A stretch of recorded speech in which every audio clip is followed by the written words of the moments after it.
गेले दिगंबरेश्वर विभूती राहिल्या त्या कीर्ती जगा माझे. वैराग्याच्या गोष्टी ऐकल्या त्या कानी आता ऐसे कोणी होणे नाही. सांगतील ज्ञान म्हणतील खून नयेची साधन निवृत्तीचे. परब्रह्म डोळा दाव ऐसे म्हणते कोणाने युक्ती ज्ञानोबाची.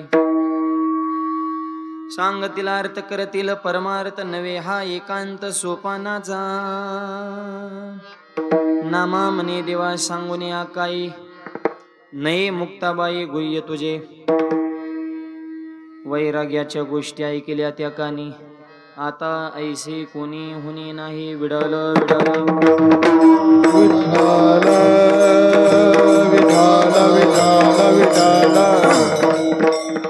पांडुरंगा करू प्रथम नमन दुसरे चरण संदाजी त्यांच्या कृपादाने कथेचा विस्तारू बाबाजी सद्गुरु दासुगा. ओम नमो ज्ञानेश्वरा करुणा करा दयाळा तमचा अनुग्रहाला दिलो पावन झालो चराचरी. नमो सद्गुरु तुकया ज्ञान दीपा. नमो सद्गुरु सच्चिदानंद रूपा. नमो सद्गुरु भक्त कल्याण मूर्ती. नमो सद्गुरु भास्करा पूर्ण कीर्ती. संत हृदय सम्राट नामदेवराय आजच्या अभंगातून निवृत्ती ज्ञानदेव सोपान आणि मुक्ताबाईचं वर्णन करतात.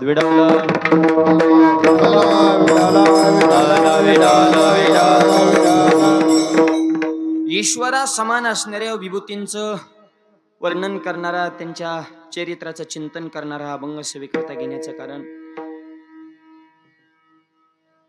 या पुण्यनगरीमध्ये ज्या निमित्तानं हा एक दिवसाचा भव्य दिव्य कीर्तन महोत्सव संपन्न होत आहे.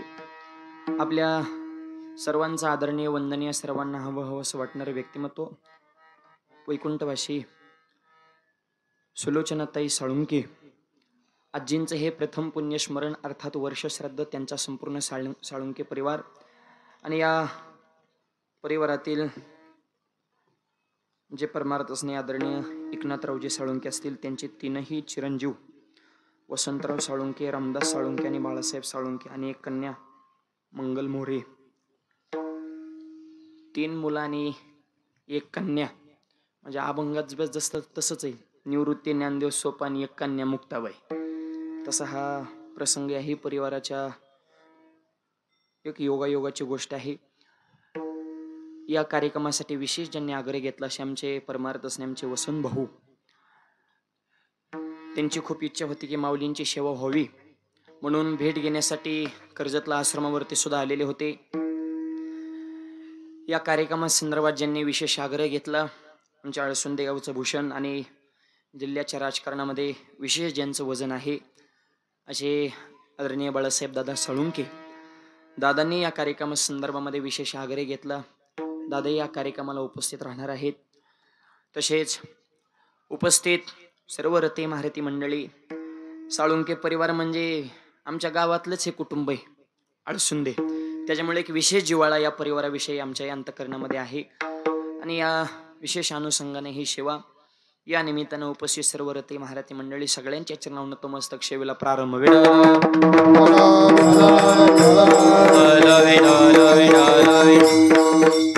सुंदर अशी गायनाची साथ करण्यासाठी ज्यांची विशेष उपस्थिती महाराष्ट्रातील नामवंत गायनाचार्य भजन सम्राट भाऊसाहेब महाराज पालवे महाराज या ठिकाणी उपस्थित आहेत.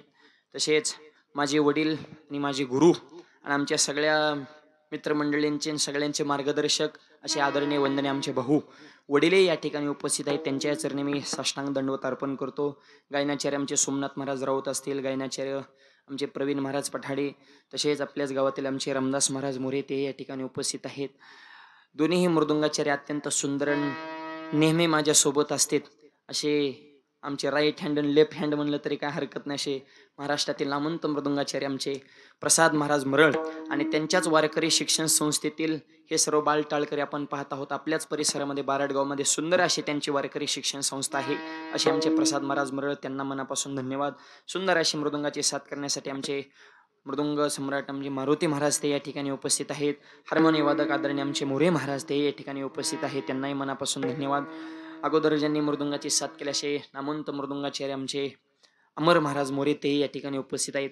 आमचे अळसुंदे गावचे प्रसिद्ध निवेदक आणि माझे मित्र गजेंद्र साळुंके ते सुद्धा या ठिकाणी उपस्थित आहेत. आमच्या गजूभाऊला सुद्धा मनापासून मी धन्यवाद देतो. या कार्यक्रमाला ज्यांची विशेष उपस्थिती आहे, महाराष्ट्रातील नामवंत कीर्तनकार, आपल्याच परिसरातील गणेशवाडीतील आमचे विकास महाराज दिवडे, विकास महाराज सुद्धा आज वेळात वेळ काढून या ठिकाणी उपस्थित झालेले आहेत, म्हणून त्यांनाही मी मनापासून धन्यवाद देतो. आदी करून उपस्थित सर्व रते महाराज मंडळी सगळ्यांचं नामोल्लेख करणं शक्य नाही. सगळ्यांच्या चरणावर नतमस्तक सेवेला प्रारंभ. विठ्ठल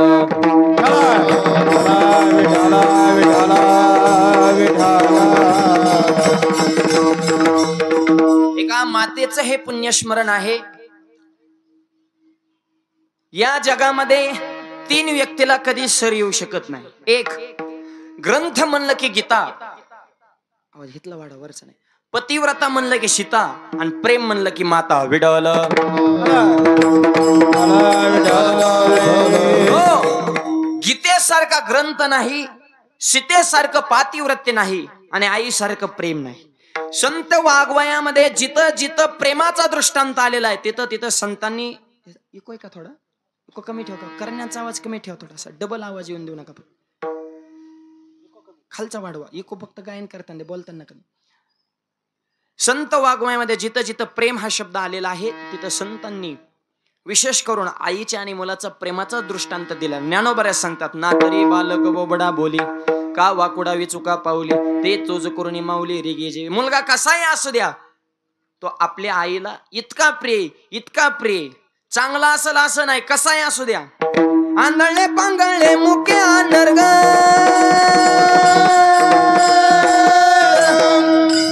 आंधळे पांगळे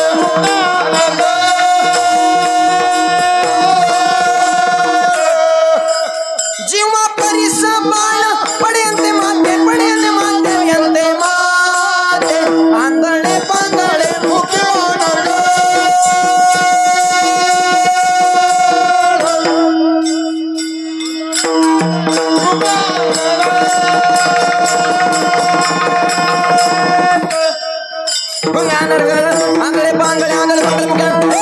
आंधळे पांगळे मुके अनर्गळ तुकोबऱ्यास सांगतात. जीवा परीस बाळ पडेंते माते. कसाही मुलगा असू द्या, जग त्याचा तिरस्कार करेल, पण आई कधी करू शकत नाही. ते आईचं प्रेम आहे. कसलं बी पोरगा असू द्या, पण आई म्हणते माझा राजा कसा चलतोय, आईच्या प्रेमाचा सिद्धांत आहे. कारण आईच्या चित्तामध्ये फक्त तिचं बाळ आहे. मातेची या चित्ती अवघे बाळकाची व्याप्ती. फक्त माणसाच्या बाबतीत आहे असं नाही, पशु पक्ष्याच्या बाबतीत बी हेच आहे. घार हिंडते आकाशी, चित्त तिचे पिलापाशी. आईच्या चित्तामध्ये फक्त तिचं बाळ असते. आणि त्या मुलाची जर बातमी एखादी ऐकली तर त्या आईला किती आनंद होतो. पुत्राचे वार्ता शुभाईके जेवे माता. हे आईचं आपल्या मुलाविषयी असलेलं प्रेम आहे. प्रेम म्हणलं की माता, ग्रंथ म्हणलं की गीता. गीतेसारखा ग्रंथ नाही. आपल्या हिंदूंचा मूळ ग्रंथ हा गीता आहे. त्याच्यामुळे अमेरिकेमध्ये विवेकानंद गेले पण सोबत गीता ग्रंथ नेला. खाली गीता ठेवला आणि बाकीच्या धर्म मार्तंड आणि बाकीचे ग्रंथवर त्यांना म्हटलं आपले ग्रंथ वर ठेवले म्हणजे आपण हाय फाय झालो काय नो. बाकीचे ग्रंथ ठेवले त्यांनी वर आणि गीता ग्रंथ खाली दाबला. पण विवेकानंद भाषण करायला उठले आणि एका शब्दामध्ये जग जिंकून घेतलं. ते मला अजूनही वेळ गेलेला नाही. माझा गीता ग्रंथ खाली घातला, बाकीचे ग्रंथ वर ठेवले, म्हणजे तुम्हीच दाखवून दिले की सगळ्या ग्रंथांचा पाया हा गीता ग्रंथ आहे. आणि अजूनही वेळ गेलेला नाही. गीता बाजूला काढून घ्या, वरचे ग्रंथ ढासळल्याशिवाय राहणार नाही. म्हणजे सगळ्या धर्माचं ज्ञान हे गीतेवरच अवलंबून आहे. इतका गीता ग्रंथ श्रेष्ठ आहे.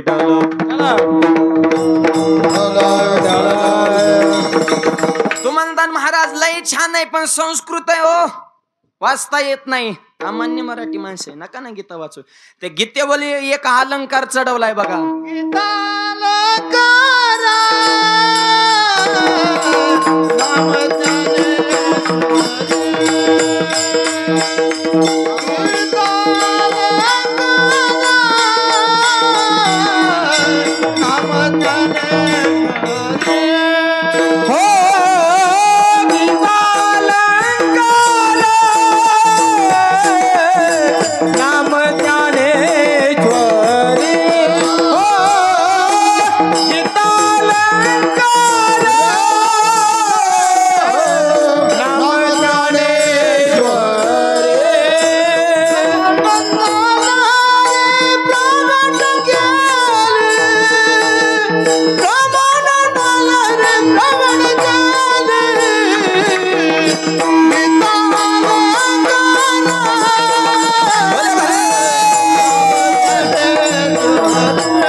संस्कृत आहे, नाही वाचता येत. नामदेवराय म्हणले सोपं करून सांगतो, त्या गीतेवर जो अलंकार चढवलाय किंवा प्रसाद महाराज सोन्याचं बिस्किट असतंय, मस्त सोनच आहे, पण घालता येत नाही अंगावर, त्याला घडवावं लागतंय. मग अंगठी, गळ्यातलं, कानातलं, अलंकार बनविल्याशिवाय सोन्याला किंमत नाही. नुसती बिस्किट काय गळ्यात बांधून फिरता का? तसं गीतांमा सोन्याचंच बिस्किट आहे, सर्वसामान्याला शक्य ना. ज्ञानोबरण्याचा त्याच्या अलंकार त्याचे घडवले मायबापान, सर्वसामान्याला असे वाटले. मग गीता अलंकार नाम ज्ञानेश्वरी. गीतेसारखा ग्रंथ नाही, सीतेसारखं सीते इतकं दुःख या जगाच्या पाठीवर कुणाच्याच वाट्याला नाही मायबाप. राजकन्या होती, राजगादीवर बसायचं होतं, त्याच दिवशी वनवासात जावं. इतकं परिवर्तन. स्वप्न काय रंगवले असते सीतेने, काय घडलं जीवनामध्ये. वनवासात जावं, तिकडं सुखाने जीवन जगता आलं नाही, रावणाने पळून नेलं. अशोकवनात बी सुखानं नाही. परत रामाने बी डायरेक्ट स्वीकार केला नाही, अग्निदिव्य द्यावं लागलं, दुःख. आणि परत राजगादी बसल्यानंतर गावातले एक जण उठला, मला 6 महिने सीता अशोकवनात होती, ती काय आता पवित्र राहिली का? परत साधूच्या आश्रमात सोडून दिलं, म्हणजे कायम दुःख. सीते इतकं दुःख कुणाच्याच वाट्याला नाही. तरी सुद्धा प्रत्येक माता मौली बोलताना म्हणतात, मी म्हणून नांदली. दुसऱ्या असते पळून गेल्या, सगळ्याच पळून गेल्या असत्या, तर मग नांदल्या कोणत्या असत्या बुवा? काहीच दुःख नाही आता, उगं थोडंफार कमी जास्त होते. सीते इतकं दुःख कोणत्या माता माऊलीच्या वाटाला? पण तरी सुद्धा प्रभू रामचंद्रांवरचं एक क्षण सुद्धा प्रेम कमी झालं नाही. म्हणून पतिव्रता म्हणलं की सीता, ग्रंथ म्हणलं की गीता, आणि प्रेम म्हणलं की माता विठ्ठल.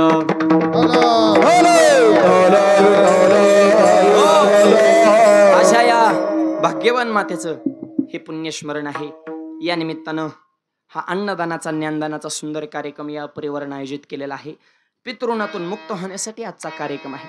देवाचं ऋण आहे, ऋषीचं ऋण आहे, पितरांचं ऋण आहे. समाज सेवा केली की ऋषीचं ऋण कमी होतंय, भगवंताची भक्ती केली देवाचं ऋण कमी होते, आई वडिलांचं पुण्यस्मरण केलं की पितरांचं ऋण कमी होते. तुकोबाराय म्हणतात, मी तुम्हाला सांगत नाही, मी सुद्धा पितरांचं ऋण फेडलेले. तुका पीडिता हे ऋण जगा सांगे अवलोकन. आणि पितृणातून मुक्त होण्यासाठी आजचा सोहळा आहे. विडल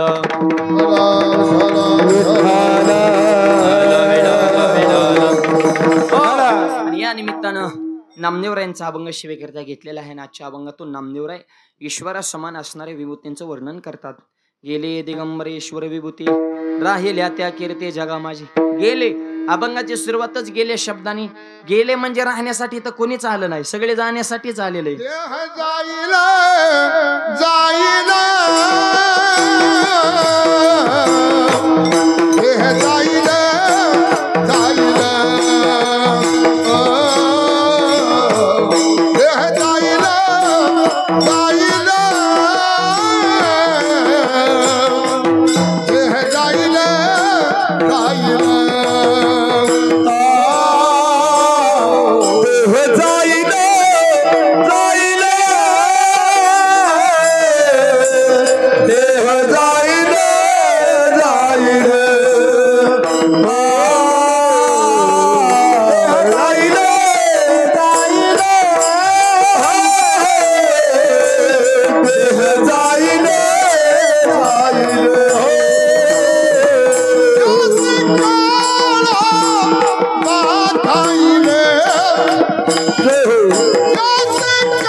देह जाईल जाईल याशे काळोबा खाईल, देह जाणारे आणि याला काळ खाणारे.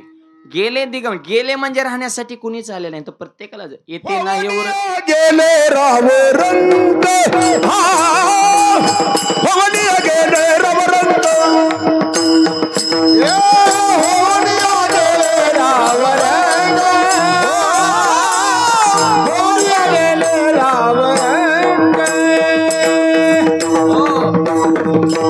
राजा असू नाही तर भिकारी असू नाही तर कुणी असू द्या, सगळ्याला जायचंय माय बाप. गेले दिगंबर, गेले म्हणजे सगळ्याला जायचंय. पण दिगंबर का म्हणलं त्यांना? ज्यांनी इंद्रियावर विजय प्राप्त केला खऱ्या अर्थाने ते दिगंबर आहे. ज्यांनी इंद्रिय जिंकली तेच ईश्वरा समान विभूती आहे. गेले दिगंबर ईश्वर विभूत राहिल्या त्या कीर्ती जगा माझी. त्यांच्या कीर्ती जगामध्ये चंद्र सूर्य आहे तोपर्यंत राहत असतात. ऐका, माणसं फक्त कीर्तीच्या रूपाने राहतात. संत समाजामध्ये 3 स्वरूपामध्ये मागे राहत असतात. संत ग्रंथाच्या रूपाने राहतात, संत कीर्तीच्या रूपाने राहतात आणि संत समाधीच्या रूपाने राहतात. ज्ञानोबारा डोळ्याला दिसणार नाही, पण ज्ञानोबारांची ज्ञानेश्वरी म्हणजे साक्षात ज्ञानोबार आहेत, ग्रंथाच्या रूपाने आहेत. ज्ञानोबारा यांची कीर्ती कीर्तीच्या रूपाने अजूनही ज्ञानोबारा आपल्यामध्ये आहेत. आणि ज्ञानोबारा आहे तिसऱ्या स्वरूपात समाधीच्या रूपाने अजूनही आपल्यामध्ये आहेत. अजूनही आळंदीला जा आणि ज्ञानोबारांच्या समाधीवर डोकं ठेवा. सकारात्मक लहरी जाणवतात, याचा अर्थ ज्ञानोबारा अजूनही आहेत. आणि ज्ञानोबारा आहेत हे तुम्ही आम्ही मान्य करू अथवा न करू, पण शास्त्रज्ञांनी सुद्धा मान्य केलं की ज्ञानोबारांची समाधी ही संजीवन समाधी आहे. 15 वर्षापूर्वी आळंदीमध्ये घडलेली घटना. 10 लाख वारकरी माझ्या ज्ञानोबारांच्या सोबत पालखी सोहळ्यामध्ये, जगामध्ये बातमी व्हायरल झाली. आणि लोकांनी चर्चा केली, म्हणले एका माणसासाठी इतकी माणसं कसं काय वेडी झालीत. महाराष्ट्रातून उत्तर गेलं, म्हणले ज्ञानोबारा सगळ्या वारकऱ्यांना सोबत घेऊन चालतात. तिकडून प्रश्न आला, म्हणजे ज्ञानोबारा अजून आहेत का? इकडून उत्तर गेलं अजूनही आहेत. आणि म्हणले, आणि त्यांनी तर समाधी घेतली, म्हणले अजूनही ज्ञानोबारा आहेत. त्या युरोप मधल्या शास्त्रज्ञाने सांगितलं, मानव जिवंत आहे का गेलाय हे लहरी मोजण्याचं आमच्याकडे यंत्र आहे म्हणले. आणि जर ज्ञानोबारा आहे तुम्ही असं म्हणतात, आम्ही यंत्र घेऊन आळंदीला येतो, समाधी यंत्र ठेवतो, 100 पर्यंत काटा आहे, कमीत कमी 10 वर तरी काटा जावा अशी आमची अपेक्षा आहे. हे माणसाचे जे ठोके पडतात ना, ह्याच्यातून लहरी बाहेर पडतात. ECG काढला असेल ना, ते रेषा खालीवर खालीवर ती सरळ आला की आउट समजायचं, असं हल्ल्या पाहिजे त्या लहरी. त्या लहरीत ना, त्या लहरी मोजण्याचं यंत्र म्हणले येतो घेऊन या. आळंदीमध्ये शास्त्रज्ञांची टीम आली. वारकऱ्यांच्या मनामध्ये दुःख निर्माण झालं, आता काय होतं काय नाही. जी बगे मंडळी होती त्यांना तर मजाच वाटली. दुसऱ्या तर असली काय घटना घडावं फक्त, त्यांना अशी मजा वाटते ना. अर त्यांचीच गर्दी मारण्याची. म्हणले काय होते रे? वारकऱ्याच्या मनात प्रश्नचिन्ह, पण वारकऱ्याचा विश्वास होता, संताचे पायी हा माझा विश्वास, सर्व भावी दास. आकडा हलणार वारकऱ्यांचा विश्वास होता. पण जी मधले होते ना, गाबुळे बगे टगे, ते व्हायबल झाले. त्यांना वाटायचं आता यंत्र हलणार नाही, सगळं म्हणले अवघडच होणार आहे. त्यांनी वेगळी स्वप्न. ज्ञानोबाराय कुठे मूर्खाला कळत असते का? ते जीव जंतुसे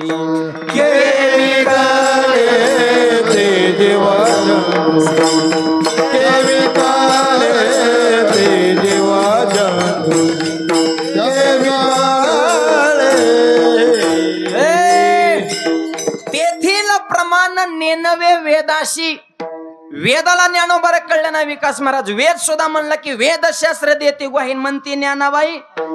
वेद सुद्धा म्हणता की ज्ञानोबारा आमची आई.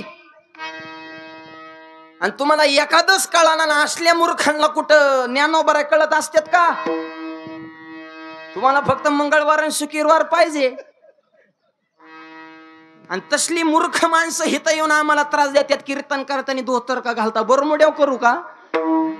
तो कधी हरिपाठ वाचला का, गाथा वाचला का? तू आमच्यावर संशय घेतो का तुकोबारा खरंच वैकुंठाला गेले असतील का? तुकोबारा आमचा प्राण आहे, आम्ही ठरवू ते वैकुंठाला गेले का स्वर्गाला गेले. तू सांगणार कोण बा? ते जीव जंतुशी. अरे जनताला कुठं संत कळत असतात का? हो, तसल्यांची तर लय सध्या गर्दी उताडाच आहे तसल्यांना. सप्त्यात बी सप्ता पुढे होऊन करणाऱ्यांनाच किती खाल्ला औंदाच्या सप्त्यात. जनतांची संख्या वाढल्यामुळे सज्जनाला त्रास आहे मायबाप. ते जीव जंतुशी केवी कळे. आणि मग तसल्यांनी गर्दी केली, म्हणजे चला काय होते, आकडा हलतोय का बघायला. शास्त्रज्ञांची टीम आळंदीमध्ये. बॅग मधून यंत्र बाहेर पडल्याने जयाच्या द्वारे सोन्याचा पिंपळापाशी काटाव, पिंपळापाशीच काटा 30 वर. आल्या का म्हणले समाधी आता अजून बरीच लांब हितच काटा 30 वर गेलाय म्हणले. हळूहळू यंत्र पुढं पुढं नेलं, काटा वाढत चालला होता. समाधी यंत्र ठेवलं, दरवाजा आला. 10 मिनिटानंतर सगळे शास्त्रज्ञ वारकरी आज जाऊन बघितलं तर असा चमत्कार घडला का मा बाबा, त्या युरोप मधून आणलेलं यंत्र फुटलं होतं, यंत्राचा बार झाला. बाकीचे वारकरी म्हणले नेमकं काय झालं. त्या शास्त्रज्ञाने सांगितलं ह्या समाधीतून इतक्या लहरी बाहेर निघतात की ती मोजण्याची ताकद आमच्या यंत्रामध्ये नाही. आम्ही 100 पर्यंतच मोजू शकतो, पण ह्या अनंत स्वरूपातल्या लहरीत आम्हाला परत जावं लागेल. अजून त्यांचं अजून संशोधन चालू 15 वर्ष, त्याला यंत्रच काढता येणार. अहो ह्या अगणित लहरीत, ह्या लहरी तुम्हाला आम्हाला आत्ता कळाल्या. नाथ महाराजांना 500 वर्षापूर्वी कळलं. सर्व सुखाची लहरी ज्ञानाबाई अलंकापुरी. याचा अर्थ ज्ञानोबा अजूनही आहेत. आज्यान वृक्षाखाली बघतो आपण माणसं, अंध माणसं ज्ञानेश्वरी वाचतात. ज्यांना शाळेत जाता आलं नाही, क ख ग 1 2 3 4 ABCDचं नॉलेज नाही, ती ज्ञानेश्वरी बोट फिरवतात. बोट फिरवली तरी त्यांचं पोट भरतं. ती सुद्धा माणसं 5-6 महिन्यात खडा खडा ज्ञानेश्वरी वाचतात. अशी कित्येक उदाहरणं आहेत. ज्ञानोबाऱ्यांची कृपाच आहेत. याचा अर्थ ज्ञानोबा अजूनही आपल्यामध्ये आहेत. ज्ञानोबा समाधीच्या रूपाने आहेत, ज्ञानोबा ग्रंथाच्या रूपाने आहेत, आणि ज्ञानोबा कीर्तीच्या रूपाने अजूनही आपल्यामध्ये आहेत. आणि त्या ज्ञानोबारांकडे बघून नामदेवरांच्या अंतःकरणातलं जे प्रेम बाहेर आलं ते अभंगाच्या पायी. दिगंबर ईश्वर विभूती गेले दिगंबर ईश्वर विभूती गेले दिगंबर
देवाच्या गोष्टी ऐकल्या अभंगाच्या पहिल्या चरणामध्ये नामदेवरायांनी ज्ञानोबरायांकडे निवृत्ती दादाकडे पाहून आपल्या अंतकरणातलं प्रेम शब्दाच्या द्वारे बाहेर पडले. गेले दिगंबरेश्वर विभूती राहिल्या त्या कीर्ती जगा माझी. हा अभंग निवृत्ती दादांच्या समाधीच्या प्रसंगाच्या वेळेस नामदेवरायांच्या मुखातून बाहेर पडलेला आहे. राहिल्या त्या कीर्ती जगा माझी. कीर्तीच्या रूपाने माणसं या जगामध्ये जिवंत राहत असतात. आज आईसाहेब आपल्याला डोळ्याला दिसणार नाही, पण त्यांच्या विचाराच्या रूपानं, त्यांच्या संस्काराच्या रूपानं, त्यांच्या कीर्तीच्या रूपानं अजूनही ते आपल्यामध्ये आहेत. आपल्या मुलांवर, आपल्या परिवारावर सुंदर संस्कार घडवले आणि संस्काराचे शिदोर हे जुन्या माणसांकडून पुढच्या पिढीकडे. आणि म्हणून माझ्या वडिलांची मिराशिगा देवा तुझी चरण सेवा. हे आई वडील सुद्धा भाग्यवान असावे लागतात. त्याच वेळेस त्या वंशामध्ये जन्माला आलेले मुलं मुली हे सात्विक विचाराचे जन्म घेत असतात. शुद्ध बीजा पोटी रसाळ घुमटी. आणि अशा भाग्यवान मातेने आपल्या मुलांवर सुंदर संस्कार घडवले आणि म्हणून आपल्या आईंच्या स्मृती प्रित्यर्थ एवढा सुंदर कार्यक्रम या ठिकाणी आयोजित केलेला आहे. नाहीतर खरं सांगतो, ह्या बदलत्या काळामध्ये असे कार्यक्रम करणं म्हणजे हे लय तारेवरची कसरत आहे. कोणाचं एक काम नाही. नुसता पैसा असला म्हणजेच कार्यक्रम होता असं नाही. माणसं त्याच्यातले असावं लागतात. कीर्तन करायचं एवढं सोपं नाही. टाळण पकवाजन गट्टन हातोडी कणिकण पावडर महाराजांना आचार्य मंडपन शिष्टी म्हणजे हे लय कुठं नाही. जावे त्याच्या वंशा तेव्हा कळे. 10वीची पंचायत झाली काय कांच्या तिथं संस्कार ना. तिथं बघतोय रोज टीव्हीला पेपरला काय चालू आहे. सगळा अधर्मच वाढलाय ना. मुंबईमध्ये घडलेल्या घटना मागल्या 2 महिन्यापूर्वी बापाने जीव तोडून पोराला शिकवलं. पोरगा अमेरिकेमध्ये गेलं. ते शिकायला तिकडे गेलं. त्याने तिकडलीच मंडळी केली अमेरिकेची. पांढरा कलर, आपला कलर चॉकलेटी. भारतातले माणसं लय गोरी नाहीत, लय काळे नाहीत. लय गोरी युरोपला लय काळे. आपला कलर मीडियम मध्ये. आणि त्याला 2 पोरं झाली, ती झाली तांबडी. इकडे बापाला माहितच नाही. बापाला वाटलं अजून शिकवतोच म्हणजे जिवाळाच राहिला नाही हे मला सांगायचंय. आणि 7 वर्षानंतर ती मायबाप बिराट घेऊन इकडं आलं. म्हातारा बसलं होतं सोसायटीमध्ये पेपर वाचित. सगळं त्याचं कुटुंब उतरलं. म्हातारा म्हणलं मंडळी पोर मिस कॉल तरी द्यायचा निदान. महिनाभर म्हातारा खचून आऊट. आणि गावातल्या 4-5 जण त्या अमेरिकेला गेले. परत फोन केला, तुमचं म्हातारे मेले, त्यांचा विधी उरकाला या. त्यांनी फोनवर सांगितलं मी येऊ शकत नाही, मला सुट्टी भेटत नाही, तुमचा अकाउंट नंबर सांगा, पैसे फोन पेवर पाठवतो, म्हाताऱ्याचा 10वा वगैरे तुमचा तुम्ही सगळं उरकून घ्या. ते फोन करा म्हणे सगळं आम्ही करतो, पण टकलं कुणाचं करू ते मला ज्याचं कीर्तन ठेवलंय त्याचं. म्हणजे हाय का कुणाची कुणाला मिळेल. सगळं हे अधर्मच वाढलाय. मायबाप एक परिवार तसा परिवार, दुसरा परिवार हा साळुंके परिवार. अन्नदान ज्ञानदान एवढा सुंदर कार्यक्रम या ठिकाणी आयोजित केला. आणि हे असं भजन पूजन करण्यासाठी माणसं सुद्धा भाग्यवान असावं लागतं. भाग्यवंत घरी भजन पूजन, भाग्यवंत घरी भजन पूजन, भाग्यवंत घरी भजन पूजन, भाग्यवंत घरी भजन पूजन, भाग्यवंत घरी भाग्यवंत घरी भाग्यवंत घरी भाग्यवंत घरी भजन पूजन, भाग्यवंत घरी भाग्यवंत घरी भाग्यवंत त्याची वाट बाहेर लागून त्याची वाट बाहेर लागून त्याची वाट बाहेर लागून भाग्यवंत घरी भजन पूजन, भाग्यवंत घरी भजन पूजन, त्याची वाट बाहेर लागून त्याची वाट बाहेर लागून त्याची वाट बाहेर लागून भाग्यवंत घरी भजन पूजन, भाग्यवंत घरी भजन पूजन, भाग्यवंत घरी भजन पूजन, भाग्यवंत घरी भजन पूजन. त्याला भाग्यवान माणसं असावे लागतात तर असा कार्यक्रम होत असतो. हे अन्नदान ज्ञानदान पिंडदान करण्यासाठी संप्रदायाची आवड आणि आई वडिलांविषयी प्रेम असावं लागतं तर असे कार्यक्रम होतात. नाही तर वृद्धाश्रम निर्माण होणं ही महाराष्ट्राची प्रगती नाही, ही अधोगती मागे. अरे एक आई 4 मुलाला सांभाळू शकते, पण ती 4 मुलं मोठी झाल्यानंतर म्हातारपणात एका आईला सांभाळू शकत नाही, हे शोकांतिक आहे मायबाप. हा सगळं धर्म माती घातला ना, धर्म इतका वाढत चाललाय. म्हणून तर जनाबाई म्हणतात धुन्न झाला तुझा दरबार, धुन्न झाला तुझा दरबार, धुन्न झाला तुझा दरबार, धुन्न झाला तुझा दरबार, धुंद झाला तुझा दरबार, धुंद झाला तुझा दरबार, धुंद झाला तुझा दरबार, धुंद झाला तुझा दरबार. पुण्यवंत पातालो की नेला, पुण्यवंत पातालो की नेला, पुण्यवंत पातालो की नेला, पुण्यवंत पातालो की नेला, दरिद्रीत भाग्यवंत केला, दरिद्रीत भाग्यवंत केला. टाळी वाजवा टाळी.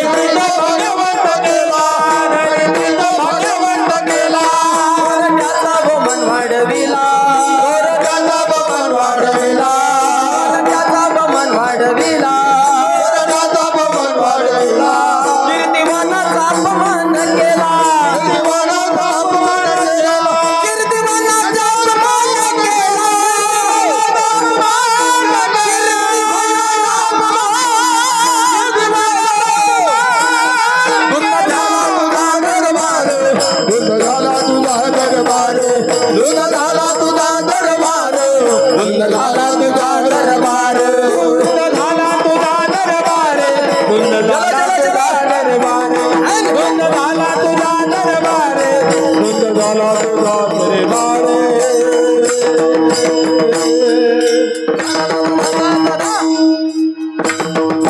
धुंद झाला तुझा दरबार.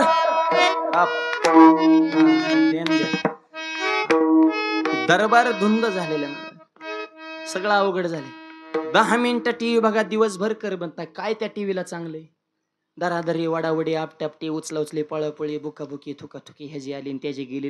हे राहिला आणि हे उठला आणि हे कणला आणि हे वाकला आणि हे भुकला आणि हे थुकला आणि गेली गेली गेली ना आली नुसता धिंगाणाच चालू ना. काल शांत झाले सगळे. आता चेरलाच उठत यान परत. लोकाला कळाना नेते कोणाचे, नेत्यांना कळाना कार्यकर्ते कोणाचे, कार्यकर्त्या कळाना नेते कोणाचे. काय धर्म आचार विचार सगळं अवघड झालंय माय बाप. एवढी एक जागा हे तर माणूस फक्त जीवनातलं सगळं दुःख विसरू शकतो ते म्हणजे ज्ञानोबा तुकोबांच्या दरबारामध्ये. कुठं काही चांगलं राहिलं नाही. धुंद झाला तुझा दरबार. आणि अशाही काळामध्ये एवढा भव्य दिव्य कार्यक्रम करण्यासाठी या साळुंके परिवारासारखी संप्रदायासाठी योगदान असणारे रत्न असावे लागतात तर दारामध्ये टाळ वाजत असतो. विठ्ठल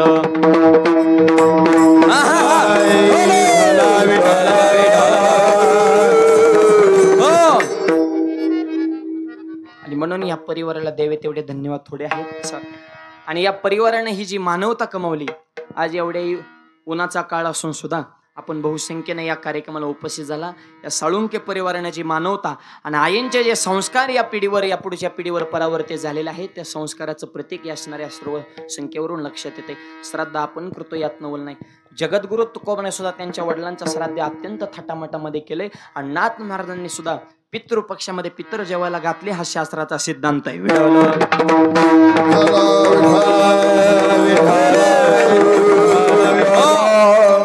पैठण निवासी नाथ महाराज नाथबाबांच्या घरी रोज पुरणपोळ्या असायच्या. आपल्याला सणाला सुद्धा करणं होत नाही. आता इथून पुढे तर काही दिवसांनी पोळ्याच होत्या का नाही काय माहिती बघ. ही शेवटची पिढी बघा. आमच्या वडिलांच्या काळातली ही पाल्य महाराज आता ही धर्म वगैरे हे कुंकू लावणाऱ्या पदर घेणारे ही शेवटची पिढी. ह्याच्या पुढे काय होईन हे अवघडच झाले सध्या काळ. ही शेवटची पिढी आपल्याला भारतीय संस्कृतीचं प्रतीक हे पिढीमध्ये दिसते. रोज पुरणपोळ्या नाथ महाराज. आणि पोळी सुद्धा अशी होती पोळी गुळवणी टाकली पोळी जाग्या विगरायची त्याला ओरिजिनल पोळी म्हणायचं. गुळवणी टाकली का इगारली पाहिजे. आताच्या पोळ्या आमचा एक मित्र का गावाच्या बघायला त्याचा अंगठा तुटला पण पोळी तुटला काय लबरची का लय जड असतात म्हण. काय काय मावले स्वयंपाकाला त्याला अन्नपूर्णा मातेची कृपा लागते. कोणाचंही काम नाही. लाडू फोडाय दगड न्यावं लागते ते काय काय ठिकाणी असं लाडू फिकून आणला तरी कोच पडेल का नाही. विकास महाराज सांगतात बघा ते लाडूचं सिद्धांत काय स्वयंपाकाचं लय अवघड आहे म्हणे. त्याच्यामुळं ही सगळी अवघड परिस्थिती. आणि नवीन मुलींचा आता स्वयंपाकाचा विषय संपल्यातच जमाय. त्या शिक्षणासाठी बाहेर इकडं आईचा लाड मरणाचा लग्न झाले आई नाही सासू तिकडे काय सुट्टी असते काय. एका मुलीचं झालं लग्न स्वयंपाकाच येत नाही. म्हणले सुनबाई करा पुरणपोळ्या. हे युट्यूबला टाकलं पोळ्या कशा करायच्या. निम्मा स्वयंपाक तयार झाला पण आमटीच्या टायमिंगला मोबाईल स्विच ऑफ झाला. याला मिळच लागा नाही. मिरच्या किती टाकावं पण म्हणले आमटी झणझणीत झाली पाहिजे. म्हणले माणसागणे 10 तरी मिरच्या पाहिजे. अरे मार रीती का काय माणसं. 5 माणसाला 50 मिरच्या नुसती मिरच्याचीच आमटी केली. म्हातारी किचन खुलीत आले त्यांनी भाजीचा कलर बघितला. त्यांनी कलरवरच क्वालिटी ओळखली. म्हातारी म्हणली मला भूक नाही माझी शिवरात्र आहे. नवरात्रात तुमचं तुम्ही बघून घ्या. पण नवरा नुसता उड्या छानाचा बायकोनं स्वयंपाक केला बायकोनं साहेब. म्हातारी म्हणली नको खाऊ लय तिखट आहे. हे म्हणला माझ्या बायकोचं तुला कौतुकच नाही मी खाणार. आई म्हणली मग तू जाणार. पहिला घास खाला आणि त्याच्या कानातनं धुरून डोळ्यातून पाणी. बायको जवळ आली म्हणजे होय वा भाजीत काय कमी जास्त नाही नाही म्हणला भाजी जगातच 1 नंबर. मग डोळ्यात पाणी ते मला आनंद असतो. मग देऊ का अजून थोडी नको म्हणला. हे आनंद बळच पचिवला. काय स्वयंपाक काय लय अवघड झाले. मुलीला बे शाळेचं संस्कृतीचं स्वयंपाकाचं अष्टपैलू व्यक्तिमत्व आईचं कर्तव्य आपल्या मुलीच्या जीवनावर संस्कार घडवणं. तर गिरजा मातेच्या पोळ्या हे तर आपला विषय चालला होता. रोज पुरणपोळ्या आणि पित्राच्या दिवशी तर 7ला स्वयंपाक तयार. श्राद्ध करणं हे अत्यंत पुरातन परंपरा हे मला सांगायचंय. एक गरीब कुटुंब नाथबाबांच्या दरवाज्यातून असं चाललं होतं. प्रवास करीत होते आणि पोळ्याचा सुगंध आला आणि त्या लहान मुलांचा संवाद सुरू झाला. म्हणले काय नाथ महाराजांच्या घरी अन्नदानाची पंगत आहे म्हणल्यास पुरणपोळे. दुसरा म्हणला आपण फक्त सुगंधच घ्यायचा हे खाणं आपल्या नशिबात नाही म्हणला. ही गरिबीचं दुःख अवघड असं. नाथ महाराजांनी ऐकलं जे का रंजले गांजले त्याशी म्हणे जो आपले तो जे साधू ओळखावा देव तेथेचे जाणावा. नाथ महाराजांनी त्या परिवाराला घरामध्ये बोलवलं. त्यांची पाद्यपूजा केली आणि त्यांना जेवण वाढलं. मायबाप 8 वाजता जेवून ते कुटुंब लावलं आणि गावातल्या 2-4 जणांनी जे ठरलेले पितर होते त्यांना जाऊन पिना हाणल्या. म्हणले गंधन बुकान कमरे इतक्या शेंड्यान नाडे एवढ्या तुमच्या गळ्यात नुसती जाणवी लागली. काय तुम्हाला झिरो किंमत आहे आज पैठणमध्ये? अरे झालं काय? तुमच्या अगोदर नाथबाबांनी दुसऱ्या कुटुंबाला जीव घातले. तुम्ही तर ठरलेले पितर, तुम्हाला काय किंमत, तुमचं वजन, प्रोटोकॉल, क्रेज काय तुम्हाला आहे का नाही म्हणले? असं का? बहिष्कार. नाथ महाराजांच्या घरी पैठण मला एक सुद्धा पंडित आता भोजन करण्यासाठी जाणार नाही. त्यांनी बहिष्कार टाकला. आता जी तिकडे पिना हाणाय गेली तीच परत इकडे आली. दोन्हीकडे बी तीच असतात बरं का. त्यांचं तिकडे बी जमत आणि इकडे बी जमत. ते नारदासारखं काम असतं. नारदाचं आणि राक्षसांची दुसती, नारदाची देवाची दुसती, नारदाची माणसाची दुसती. तिन्ही लोकात गमन करत होता. सगळ्यांशी तेवढ्याच पावरने राहायचा. ती तशी मधले कंपनी भयानक असते. ते तिकडं बी तितक्याच प्रेमाने, इकडं आले तरी तेवढ्याच प्रेमाने. ते इकडं आले की तिकडं जाऊन त्यांनी पिटिवलं. ती येणार नाही म्हणले की नाथ महाराज, काय नाथ महाराज तुम्ही एवढी सेवा करता राहून तरी तुमच्या म्हणजे इकडं आले की बदलली भाषा त्यांची. नाथ महाराजांच्या डोळ्यात पाण्याला अरे बापले ठरलेले पितर येत नाही, अवघड झाले म्हणले. म्हणजे गरीबाचं दुःख जाणं ही सुद्धा सध्या पाप झाले म्हणले. बरं काय चुकीचं केलं मी? भुकेल्याला अन्न देणं आणि तहानलेला पाणी देणं हे काय पाप आहे का? श्रीखंड्या पळत आला म्हणले नाथ बाबा का नाराज झाले म्हणले. हे पितर येत नाही, काळजी करू नका. देव तिथं काम करत होता. काय काम केलंय? पाणी ज्या घरी चक्र पाणी वाहे,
देव तिथंच आहे का? नाथ बाबा म्हणले अशी अशी घटना घडली म्हणले. हे गावातले ठरलेले पितर येत नाही, अजिबात काळजी करू नका म्हणले. हम हे ना. देव बाजूला डायरेक्ट या मला फोन लावला. जय हरी जय हरी. विठोबा पाटील पंढरपूर वरून बोला ना म्हणले. काय नाही म्हणले. हे गावातले पंडित जे रुसून बसलेत ना, ह्यांचा बाप आजोबा पंजोबा ही जी वर तो वर नेहल्यात ना पितृ लोकात, ही वरची माणसं खाली पाठवून द्या पंक्तीला. यम म्हणला देवा तसलं जमणार नाही, कारण खालची वर नेता येते बरोबर का नाही गो? पण वरची परत खाली पाठवायला येत. देव म्हणले मी तुला त्या पदावर बसविला आणि तू माझ्यावर उरकतो. तुला म्हणजे मी तुला वॉचमॅन केला, तू माझीच गाडी अडवतो का? तुला जर पद राखायचं असेल तर भ्रष्टाचार करावा लागेल. मोठ्याने सांगितलं काही खपत बरं का, फक्त मोठ्याचा वरद हस्त पाहिजे. देव म्हणजे तू काय काळजी करतो? मी यम म्हणणार होते ईडी वगैरे लावते आणि मी वरच्या लेवलला हँडल करतो. तू फक्त भ्रष्टाचार कर आणि मोठ्याचं काही खपत, फक्त मोठ्याचा गरीब मिली बिड्या वडू वडू. मोठ्याने केले की म्हणतात ती फॅशन, गरीबाने केले की ते म्हणतात मूर्खपणा. हे सध्या असंच आहे, फक्त तुम्ही मोठं व्हावं काही रगडून जाते. देव म्हणले मी तुला सांगतो आता पुत्र बऱ्याच जणांचे भ्रष्टाचार झाकले तर तुझा झाकायचं काय चढ आहे? मला 1000 कोटीत काय काय गेले तरी सुद्धा दाबले तर तुझा तर लई किरकोळ आहे म्हणले. तू फक्त आण ते खाली पाठवून. पद म्हणलं की यम सुद्धा हापाकला म्हणला जाळ झाला तिकडं वरच्या लेवलला बघताना आपण त्या भ्रष्टाचार करून दिली वरची खाली पाठवून. आता ही बसतंय का कोणत्या नियमात? ही म्हणजे म्हणून तर जानाबाई म्हणजे धुंद झाला तुझा दरबार. अरे सत्यवानाचा भाऊ केला की छळ. ही देवाचा असंच आहे. दिले वरचे खाली पाठवून बसली पंगत. आणि ज्यांनी बहिष्कार टाकला होता ती म्हणले आता काय नाथ महाराज एकटे जेवतेन का? चला म्हणले जाऊन बघू. एक जण खिडकीतून डोकावला. तो मला माझे पप्पा 12 पुण्य त्या म्हाताऱ्याच्या म्या घातल्या आणि म्हातारा हिथं कसं काय जेवत आहे. दुसरा म्हणला तो गांजा पेल्यामुळे भांबावला लाचीन म्हणला सोड बाजूला मी बघतो. तेव डोकावला त्याचा आजोबा, तिसऱ्याचा पंजोबा. अरे बापरे म्हणले, आपली तर परंपरा सगळी जुनी पिढीच आली म्हणले. अहंकार गेला आणि नाथबाबांचं सामर्थ्य लक्षात आलं आणि नाथ महाराजांच्या चरणावर साष्टांग दंडवून देतो. महाराज आम्हाला माफ करा, आता आम्हाला जेवायला द्या. नाथ महाराज हे वाजत आहे काय, बंद करा जरा 5 मिनिट. हा राहू दे तसं. आता आम्हाला जेवायला द्या. त्यावेळेस सांगितलं आता जेवण मिळणार नाही, आता पितरांचं उष्ट खावं लागेल. म्हणजे आम्ही उष्ट खातो पण आम्हाला द्या.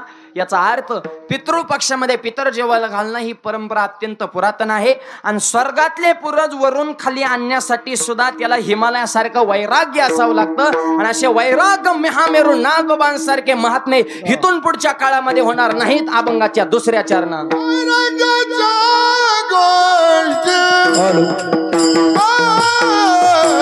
आवाज दे आवाज. हरी बोल.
वैराग्याच्या गोष्टी ऐकल्या त्या कानी. वैराग्याच्या वैराग्याच्या गोष्टी ऐकल्या त्या कानी, आता ऐसे कोणी होणे नाही. असे वैराग्य महामेरू इथून पुढच्या काळामध्ये होणार नाहीत. आणि त्यांच्या ज्या कथा आहेत ते आता फक्त आपण श्रवण करा. आता ऐसे कोणी होणे नाही. आणि हे चरण आजींकडे पाहून सुद्धा लक्षात येलं की आजींसारखं सुद्धा व्यक्तिमत्व. आता ऐसे कोणी होणे नाही. तेवढं प्रेम, तेवढा जिव्हाळा आणि तेवढं सूत्रबद्ध नियोजन आमच्या आजींच्या जीवनामध्ये होतं. आता ऐसे कोणी होणे नाही. राहिलेल्या चरणाचा भावार्थ उर्वरित मोजक्या वेळेमध्ये पाहू. हाताना टाळी, मुखाने नाम. सर्वांनी प्रेमाने भजन करायचं आहे. हार घालण्यासाठी घरातली मंडळी पुढे या. विठोबा रखुमाये, विठोबा रखुमाये, विठोबा रखुमाये.